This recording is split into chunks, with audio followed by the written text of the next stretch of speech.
இயேசு உங்களை நேசிக்கிறார். பிரியமானவர்களே, இந்த நாளில் ஆண்டவர் நம்மளோடு பேசும்படியாய் வேதத்தில் 2 வசனங்களை கூட வாசித்து ஆண்டவர் நம்மளோடு பேசுகிற காரியத்தை பார்ப்போம்.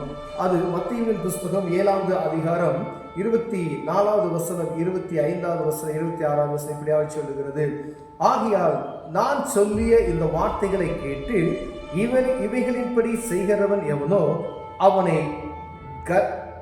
கன்மலையின் மேல் தன் வீட்டை கட்டின புத்தியுள்ள மனுஷனுக்கு ஒப்பிடுவேன். பெருமழை சொரிந்து பெருமளம் வந்து காற்று அடித்து அந்த வீட்டின் மேல் மோதியும் அது விழவில்லை. ஏனென்றால் அது கன்மலையின் மேல் அஸ்திபாரம் போடப்பட்டு இருக்கிறது. நான் சொல்லிய இந்த வார்த்தைகளை கேட்டு இவைகளின்படி செய்யாதிருக்கிறவன் எவனோ அவன் தன் வீட்டை மணலின் மேல் கட்டின புத்தியில்லாத மனுஷனுக்கு ஒப்பிடுவான். பெருமழை சொரிந்து பெருவெள்ளம் வந்து காற்று அடித்து அந்த வீட்டின் மேல் மோதின போது அது விழுந்து எல்லாம் அழிந்து போயிற்று என்றார். பிரியமானவர்களே, ஆண்டவர் ஊமையாக இந்த ஒரு இடத்துல இந்த வசனத்தை சொல்லியிருக்கிறார். அவருக்கு கீழ்ப்படிந்து அவருடைய வார்த்தைகளுக்கு செவி கொடுப்போமையானால் ஆண்டவர் ஒரு வீட்டை கட்டுகிற ஒரு மனிதனுக்கு ஒப்பாக சொல்லப்பட்டிருக்கு. ஒரு வீடை கட்டுறது அப்படின்னு சொன்னோம்னா நல்ல ஆழமா பேஸ்மெண்ட்டை போட்டு நல்ல காங்கிரீட் இதெல்லாம் போட்டு பீமெல்லாம் போட்டு கட்டுவோம். அது இல்லாதபடி இப்போ கீழேலாம் பார்த்தீங்கன்னா மணலில் கட்டுறாங்க. கடந்த நாட்களில் நான் தூத்துக்குடி பட்டணத்துக்கு ஒரு நாள் போயிருந்தேன். இப்போ அந்த மழை வெள்ள நேரத்தில் பார்த்தீங்கன்னா மணல் தண்ணி அடித்துட்டு போய் அந்த அவங்க போட்டிருக்கிற அந்த காங்கிரீட்டுடைய பீமுக்கு அடியில் தண்ணி ஓடு. அவங்க போட்டிருக்காங்க ஸ்ட்ராங்காக போட்டுனா நின்றுச்சு ஃபில்லர் போடுற. மற்ற இடத்துல போட்டிருக்கக்கூடிய அந்த பீமுகளுக்கு கீழே தண்ணி அரித்துட்டு போய் மணலாக இருக்கிறதுனால மணல் அரிச்சிட்டு போய் அப்படியே நின்றுடுது. ஒருவேளை அந்த இடத்த ஆழமாக ஒருவேளை சரியாக அவங்க பேஸ்மெண்ட்டை போடாமல் வச்சுருந்தாங்க அப்படின்னா அதை என்ன செஞ்சோம், கீழே விழுந்து ஒருவேளை காற்று அடித்துருச்சுன்னா அது கீழே விழுந்து ஒன்றுக்கும் உதவாதபடி போய்விடும். பிரியமானவர்களே, இப்போ தான் நினச்சேன் பேஸ்மெண்ட்டை எவ்வளோ ஸ்ட்ராங்காக போடணும் அப்படின்றதுக்கு இது ஒரு உதாரணமாக அது பார்க்கப்பட்டது. என்னுடைய கண்களால் அதை பார்த்தேன். பிரியமானவர்களே, ஆண்டவர் வீட்டுக்காக கவலைப்படுகிறாரோ இல்லை, ஒருவேளை இந்த பில்டிங்காண்டி கவலைப்பட்டு நீங்க கட்டுற வீட்டுக்காண்டி ஆண்டவர் கவலைப்படுறார். உங்களுடைய ஆத்துமாக்கள், என்னுடைய ஆத்துமாக்கள், நம்முடைய ஆத்துமாக்களுக்காய் அவர் கவலைப்படுகிறார்.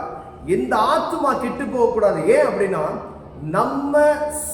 நமக்கு நம்முடைய ஆத்துமா சரீரத்துக்கு ஆண்டவர் சொல்லிய வார்த்தைகள் இந்த வேத வசனத்தின் பிரகாரம் நான் நடந்து அதன்படி நான் செய்வேயானால், அதன்படி நான் கற்றுக்கொள்வேன், ஆனால் அதன்படி ஆண்டவர் சொல்லிய பாதையை நான் நடந்தேன் அப்படின்னு சொன்னா ஆண்டவர் புத்தியுள்ள ஒரு மனுஷன் வீடை கட்டுறதுக்கு ஒப்பா. ஒரு பெரிய கன்மலையின் மேல நாங்கள் ஒரு காங்கிரீட் அந்த ஹோல் போட்டுட்டு ஃபில்லர்லாம் போட்டு கட்டுறாங்க பார்த்தீங்களா, ரொம்ப ஸ்ட்ராங்காக இருக்கும். இந்த கொடைக்கானல் பட்டணத்தில் இந்த பாறை மேலே ட்ரில் பண்ணி அந்த மாதிரி போடுவாங்க பில்டிங், அவ்வளோ ஸ்ட்ராங்காக இருக்கும். அது பாட்டுக்கு இருக்கும் பாருங்க. அப்போ ஆண்டவர் சொல்றார், கன்மலையின் மேல் தன் வீட்டை கட்டின மனிதன் புத்தியுள்ள மனுஷனுக்கு நான் ஒப்பேன். அது என்ன மரம் வந்தாலும் சரி, என்ன காத்தடிச்சாலும் சரி, என்ன அசையாது. அது ஏன்னா கன்மலையின் மேல் பாறையின் மேல் அஸ்திபாரம் போடப்பட்டிருக்கிறது அப்படின்னு சொல்லுவாங்க. நல்ல ஸ்ட்ராங்கான பில்டிங், அது ஒன்றும் செய்ய முடியாது.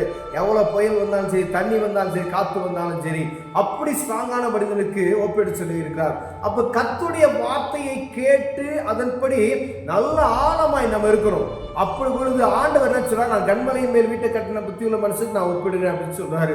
ஒருவேளை ஆண்டவருடைய வார்த்தைக்கு செவி கொடுத்து விட்டு சர்ச்சுக்கு வரோம், கர்த்தருடைய வார்த்தையை கேட்கிறோம், அதன்படி வாழ்க்கையை நடைமுறைப்படுத்தாதபடிக்கு வெளியே போனதான் உலகத்தாரை போல நாம் நடந்து கொள்கிறோம் பார்த்தீங்களா. அப்படிப்பட்டதான் ஆட்களுக்கு ஆண்டவர் பேசுகிறார். நீங்க அப்படி இருப்பீங்களா, நானனை போல இருப்போமானால் ஆண்டவர் சொல்லுகிறார், நம்ம என்ன செய்வோமா, மணல் மேல் வீட்டில் கட்டின வீட்டுக்கு ஒப்பாயிருவோம். அது புத்தி இல்லாத மனிதன் கட்டின வீட்டுக்கு சமமாக. ஏன்னா ஒரு காற்று வந்ததும் என்ன செஞ்சிடும், அந்த காற்று அடித்ததுமே இது பெறும். ஏன் அப்படி சொல்றாருன்னா, ஒரு ஆவிக்குரிய ஒரு மனிதனோ கர்த்தரை அறிந்து கொண்ட ஒரு மனிதனோ கிறிஸ்தவர்களுக்கோ வரக்கூடிய பாடுகள், நிந்தைகள், அவமானங்கள், இந்த புயல் காற்று இவைகள்லாம் சொல்லப்படுகிறா பல விதமான சோதனைகளை தான் ஆண்டவர் சொல்லி இருக்கிறார். இப்படிப்பட்டதான சோதனைகள் நமக்கு வரும் பொழுது அதை தாங்கி அதை ஸ்ட்ராங்கா இருந்து அதை ஏற்றுக்கொள்வதற்கு பாத்திரமான இருப்போம். அது கண்மலையின் மேல் கட்டப்பட்ட அந்த புத்தியுள்ள மனிதனுக்கு நாம் ஒப்பிடப்படுவோம். பிரியமானவர்களே, ஏன்னா நம்ம ஜெபம் செய்கிறோம், வேதம் வாசிக்கிறோம், ஆண்டவர் என்னை தப்புவிக்க வல்லமையுள்ளவராக இருக்கிறார் எனக்கு தெரியும்.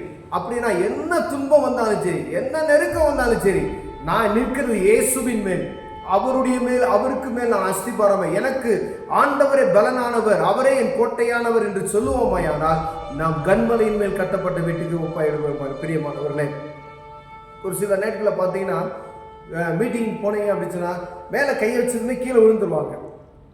நான் ஒரு தடவை ஒரு கேம்புக்கு, ஒரு ஃபயர் கேம்புன்னு சொல்லி ஒரு போயிருந்தேன். அங்கே போனீங்கன்னா நான் ஃபஸ்ட்டு டைம் அபிஷேகம் பண்ணப்படுவது எல்லா சகோதரர்களாக கூடி ஜெபம் பண்ணாங்க. ஒரு எனக்குள்ள ஆண்டோடைய அந்த பிரச்சனை வந்து தூக்கி எறியப்பட்டேன். அதுக்கப்புறம் சில நேரங்களில் அபிஷேகத்தில் நிரம்பும்பொழுது அப்படிப்பட்டதான சூழ்நிலைகள் வரும் பாருங்க.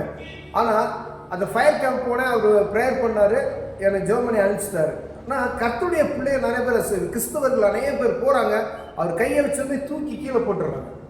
சரி, எதுக்கு இப்போ திருப்பி திருப்பி திருப்பி இவ்வளோ போய் விழுறாங்க? அவங்க வருவாங்க, இவர் கையை வைப்பாருனா அப்படி விழுந்துருவாங்க.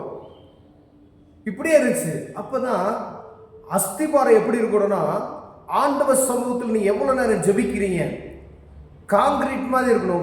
உங்களுடைய அஸ்திபாரம் காங்கிரீட்ல இருக்கணும். அப்ப உங்க முட்டிக்கால் தேவ சமூகத்தில் முட்டக்கப்பட்டு ஆண்டவருக்கும் உங்களுக்கும் உள்ள உறவு அதிகமா இருக்குன்னா அந்த அபிஷேகத்தை உங்களால் தாங்கிக் கொள்ளுவதற்கு ஆண்டவர் பலன் தருவார். என்ன அபிஷேகம் வந்தாலும் அழகா நின்று ஆண்டவரை அப்படியே ஸ்தோத்தரித்து நீங்க மகிமைப்படுத்துவீங்க. பிரியமானவர்களே, உதாரணத்துக்காக இந்த காரியத்தை நான் சொல்லுகிறேன். கர்த்தருடைய வார்த்தை இருதயத்தில் அபியாசப்படுத்துகிற மனிதனை தான் ஆண்டவர் சொல்லுகிறார். ஆண்டவர் சொல்லுகிற இந்த வார்த்தைகளை, இந்த வேதத்தில் சொல்லப்பட்ட இந்த வார்த்தைகளை கேட்டு அதன்படி நடக்கிற மனிதன் புத்தியுள்ள மனிதனா. ஏன் அப்படி உங்களுக்கு சொல்றாரு அப்படின்னா, கர்த்தருடைய பிள்ளைகள் வீணா கெட்டு போய்விடாதபடி, அவர்கள் இருளிலே தள்ளவிட்டு போய்விடாதபடிக்கு, அந்த பாதாளத்துக்கு போய்விடக்கூடாது என்றதுக்காக ஆண்டவர் மீண்டும் மீண்டுமாய் இந்த வசனங்களை நம்மோடு பேசிக்கொண்டு இருக்கிறார். அவருடைய வார்த்தைக்கு நம்ம செவி கொடுக்கிறோமா? என்னுடைய வார்த்தை அது பாருங்க, அப்பொழுது நான் ஒரு காலம் இல்லை, ஆகையால் நான் சொல்லிய இந்த வார்த்தைகளே, ஆண்டவர் சொல்லிய இந்த வசனங்கள் பேர சொல்லப்பட்ட எல்லா அந்த வசன புதிய ஏற்பாட்டில் நீங்க வாசித்து வந்தீங்கன்னா, நான் சொல்லிய இந்த வார்த்தைகளை கேட்டு இவைகளின்படி செய்கிறவன் எவனோ அப்படின்னா, அவருடைய வார்த்தைகளுக்கு நம்ம செவி கொடுத்தமே ஆனால் புத்தியுள்ள மனிதனாக இருப்போம் என்று ஆண்டவர் சொல்கிறார். பிரியமான ஒருவர் அந்த வார்த்தையை கேட்டுக்கொண்டு இருக்கிற அன்பு சகோதரி சகோதரியம், நீங்க யார்த்தையும் போய் கேட்கலனாலும் பரவாயில்ல, அந்த வேத புஸ்தகத்தை வாசிங்க. வெளியில போய் உங்களுக்கு சுவிசேஷம் கேட்பதற்கு எனக்கு கூச்சமா இருக்கு நீங்க நினைக்கிறீங்களா? ஒருவேளை இயேசுவை அறியாதவங்க இந்த பைபிளை வாங்கி நீங்க படிங்க, ஆண்டவர் உங்களோடு பேசுவார். எங்கேயாவது புதிய ஏற்பாடு கொடுத்தாங்கச்சுன்னா வேணான்னு சொல்லாதீங்க, வாங்கிக்கங்க. அது உங்களை கனப்படுத்தும், அதை உங்களை உயர்த்தும், உங்களை கண்மலையின் மேல் கட்டின நல்ல புத்தியுள்ள மனிதனாக மாற்றிவிடும். பிரியமானவர்களே, இந்த வேத புத்தகம் கிடைச்சுன்னா வாங்கிக்கிங்க, வாங்கி இந்த புத்தகத்தை படிங்க. உலகத்தினுடைய அத்தனை காரியங்களை நீங்க அறிந்து கொள்ளலாம்.